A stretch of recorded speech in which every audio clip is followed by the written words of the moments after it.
દિલ્હીમાં કારમાં થયેલ બ્લાસ્ટના મામલે સમગ્ર સુરત શહેરમાં ચાંપતી નજર રાખવામાં આવી રહી છે અને સઘન પેટ્રોલિંગ કરવામાં આવી રહ્યું છે। ત્યારે સુરતના રાંદેર વિસ્તારમાં રાંદેર મેઇન રોડ પર આવેલ ગણપતિ મંદિર નજીક અવારું બેગ મળી આવી। પોલીસ અને બોમ્બ સ્ક્વોડ ઘટના સ્થળે દોડી આવ્યા।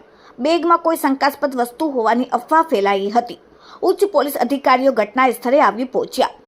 બેગ તપાસ કરવા માટે બોમ્બ સ્ક્વોડ દ્વારા તાત્કાલિક ઘટના સ્થળે આવી પહોંચ્યા। બોમ્બ સ્ક્વોડ દ્વારા તાત્કાલિક બેગ ચેકઅપ કરીને ખુલ્લા મેદાનમાં લઈ ગયા। લાવારીસ બેગ ખોલતા બેગ ખાલી મળી આવી।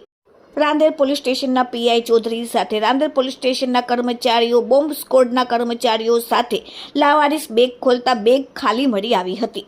પોલીસે નિરાંતનો શ્વાસ લીધો અને લોકોને કોઈ પણ જાતની ખોટી અફવા ન ફેલાવવા માટે અપીલ કરી।